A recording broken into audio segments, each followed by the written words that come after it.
Hello my lovely soul family, आपके लिए एक और रीडिंग लेके आई हूँ जिसका आज का टॉपिक रहेगा बेचारे आपके दुश्मन, आपके विरोधी अब हो रहे हैं परेशान। अब आप कहेंगे कि मैडम ये बेचारे कैसे, इन्होंने तो हमारा जीना हराम कर दिया, अब ये बेचारे कैसे हो गए। अरे बेचारे तो हुए ना, जिसका कोई नहीं रहता संसार में वो बेचारा ही होता है। तो अब ये क्या है, ये बेचारे हैं, तो यही ऐसे ही बेचारे के लिए देखेंगे, टैरो कार्ड के माध्यम से ये रीडिंग करेंगे कि इस बेचारे दुश्मन के जीवन में क्या परेशानियां चल रही हैं, ये क्यों हो रहा है परेशान। तो देखेंगे टैरो कार्ड के माध्यम से, और ये जनरल रीडिंग रहेगी, आपसे रेजोनेट हो भी सकती है, नहीं भी। देखो, हर एक शब्द को अपने ऊपर मत लो, या मैं कोई उदाहरण दे रही हूँ या कोई बात कर रही हूँ तो उस उदाहरण को समझो, ठीक है। और मेरा चैनल एम मिश्रा टैरो करके है जो, उसको भी सब्सक्राइब कर दो। मैंने उसमें कम्युनिटी पोस्ट में उसका वीडियो डाला है, उसको उस पर भी चले जाओ, देखो। उसमें एक वीडियो कल मैंने डाला था, तो मैंने डॉगी से तुलना की। देखो, डॉगी तो बहुत वफादार होता है ना, उसके अलावा तो दुनिया में कोई वफादार है ही नहीं, मैंने तो ये देखा। तो उसकी तुलना अच्छे के लिए ही की मैंने, लेकिन कुछ लोगों को हो सकता है बुरा लगा हो, तो उसके लिए माफ़ करें अगर आप लोग हैं उस चैनल पे तो, ओके। और उदाहरण को समझा करें कि मैं क्या कह रही हूँ। लाइक शेयर सब्सक्राइब प्लीज़, जिससे कि आपकी एनर्जी मुझ तक आए, और शेयर करेंगे तो ये किसी के काम आ जाएगा। चलो, बातें बहुत हो गई, कार्ड शफल कर लिए हैं मैंने इसी बीच। तो अब कार्ड में दिख रहा है कि आपके जो विरोधी हैं, जो आपके विरोध में खड़े हुए हैं, इन्होंने आपके लिए काफ़ी कुछ ऐसी कोशिशें की कि आप आगे ना बढ़ पाएँ।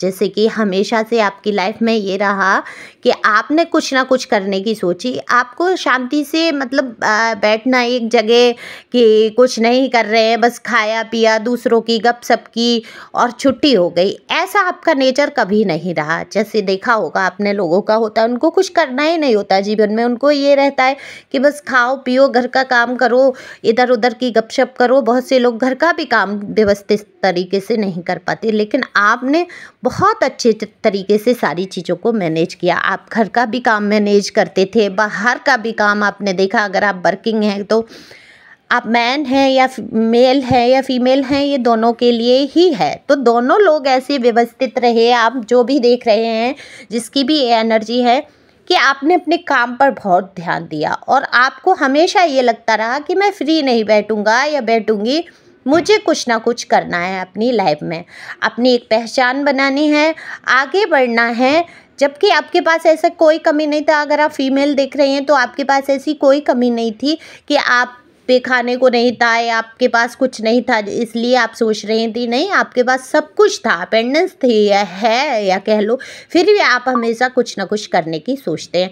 तो ये बेहद अच्छी आदत होती है, ये ख़राब आदत नहीं होती है, लेकिन कुछ लोग इसको समझ नहीं पाते कि आपके अंदर अगर गुण हैं, अगर आप उनको निखार रहे हैं, पहचान बना रहे हैं, तो उसमें सहयोग करने की जगह इन विरोधियों ने आपको पैर पकड़ पकड़ के ही खींचा है, आपको नीचे ही गिराया है, डिमोटिवेट किया है, कभी आपको उत्साहित नहीं किया आगे बढ़ने के लिए।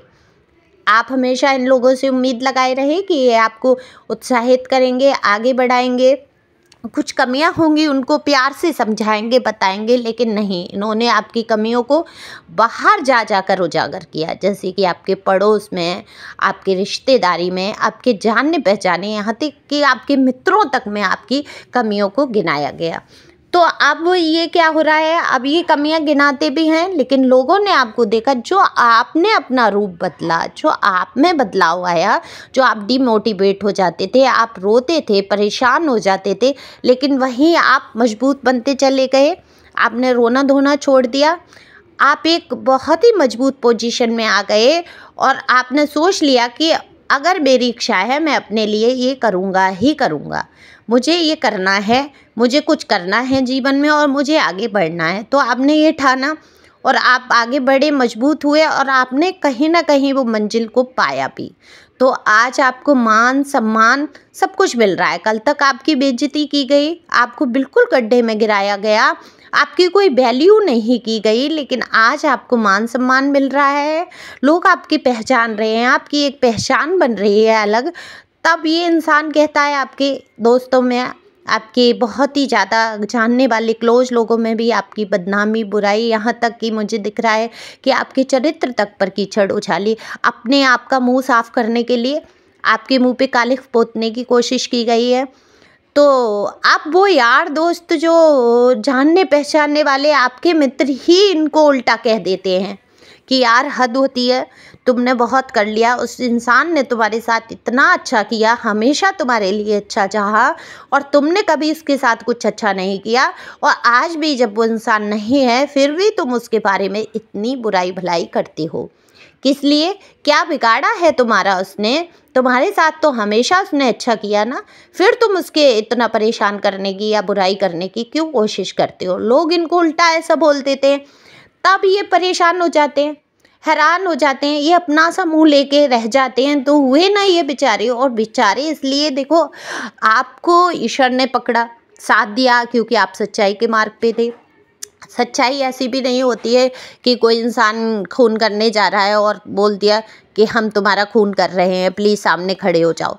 ऐसे नहीं सच बोला आपने, लेकिन हाँ आप हमेशा सच बोलते रहे, सच का साथ दिया, और आप उम्मीद करते रहे कि इंसान भी आपके साथ सच बोले, सच्चाई पे चले, पर ये इंसान कभी सच्चाई पे नहीं चला और आज ये बेचारे की ही पोजीशन में है और बहुत परेशान है, क्योंकि इसका अपना कहने के लिए तो कहीं रह ही नहीं गया। सगे संबंधी, भाई बहन, माता पिता भी इसके इस टाइप से थे। देखो हर किसी के परिवार की अलग अलग सिचुएशन होती है, ऐसा नहीं है कि माँ जैसा शब्द मैं यूज करूँ कि माँ स्वार्थी हो सकती है, बिल्कुल हो सकती है, मैंने खुद देखा है कि क्यों नहीं हो सकती है। तो माँ ने भी इसको स्वार्थ से ही पकड़ा है। तो और भाई बहन सबका जो भी आपके विरोधी है, सब इससे स्वार्थ से जुड़े हैं, अपना काम निकलवा रहे हैं, काम सधवा रहे हैं। अगर ये किसी एक के भी काम की मना करता है ना, तब इसको पता चलेगा कि ये कितने सगे संबंधी है। एक काम छोड़ के देखे, एक काम अलग हट के करे, एक काम से दूर हो जाए, या इसने अपनी मर्जी का एक काम अगर कर लिया तो इसके सारे घर वाले नाराज हो जाते हैं और इसकी खिलाफत में खड़े हो जाते हैं और पूरी कोशिश करते हैं इसके मन का किया हुआ काम पूरा ना हो पाए। या कोई साथी भी इसने अगर चुना तो वो साथी इसके साथ ना रह पाए, ऐसी पोजीशन लाके खड़ी कर देते हैं। लेकिन ये सच में बेचारा है, मैं मूर्ख कहूँ क्या कहूँ इस इंसान के लिए, समझ नहीं आता कि अजीब सी एनर्जी आ रही है। चारों तरफ से घिरा हुआ इंसान दिख रहा है मुझे, एक जो जिसने अपनी मर्जी से कोई कदम उठाया और ये उसके ही खिलाफ हो गया, या अगर आपको इसने अपनी मर्जी से चुना और इसके घर वालों ने आपके खिलाफ इतनी सारी साजिशें की, तो ये आपके ही खिलाफ हो गया। ये नहीं समझ पाया, ये तो चुनाव इसका ही था। तो अब ये परेशान हो रहा है, अब ये सोच रहा है कि इसके आसपास के लोग भी आपकी ही पक्ष करते हैं, आपकी अच्छाइयों को देख रहे हैं और इसकी बात पर कोई गौर नहीं करता।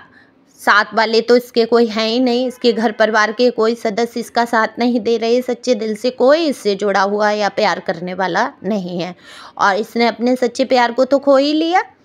तो अब ये आपके विरोधी जो हैं, आपके जो दुश्मन है, बहुत परेशान हो रहे हैं।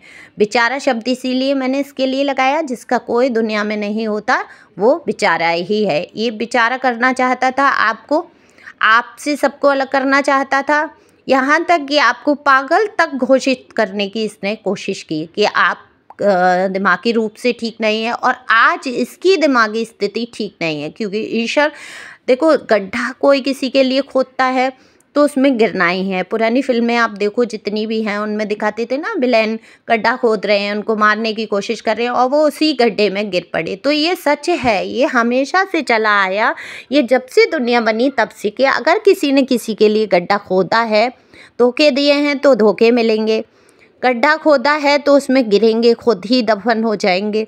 तो जो जो परेशानी इसने आपके लिए सोची, आज वो परेशानियां इसके सामने आ रही हैं। लेकिन आपने एक कदम आगे बढ़ाया है, आप आगे बढ़े हैं, अपनी ग्रोथ पर ध्यान दे रहे हैं, कैसे उन्नति की जाए इस बात पर ध्यान दे रहे हैं। लेकिन ये इंसान अब परेशान है। हालांकि ये आपके बारे में कुछ अच्छा नहीं सोचता कि आपके बारे में कुछ अच्छा सोच रहा है या ये सोच रहा है इसको कर्मा मिल रहे हैं, ये बिल्कुल भी नहीं सोच रहा है। ये अपने ही आप से परेशान है, बस ये आपको नीचा नहीं गिरा पा रहा, आपको परेशान नहीं कर पा रहा, इसलिए ये ज़्यादा परेशान है। इसको बिल्कुल भी अंदाज़ा नहीं कि इसका सब फ़ायदा उठा रहे हैं, इसको एक कठपुतली की तरह यूज किया जा रहा है, ये बिल्कुल भी सोच समझ नहीं पा रहा है। तो ये तो इसी प्रकार से परेशानी में रहने वाला है, तो ये बेचारा इंसान बेचारा ही है। आप खुश रहें, मस्त रहें, आगे बढ़ते रहें।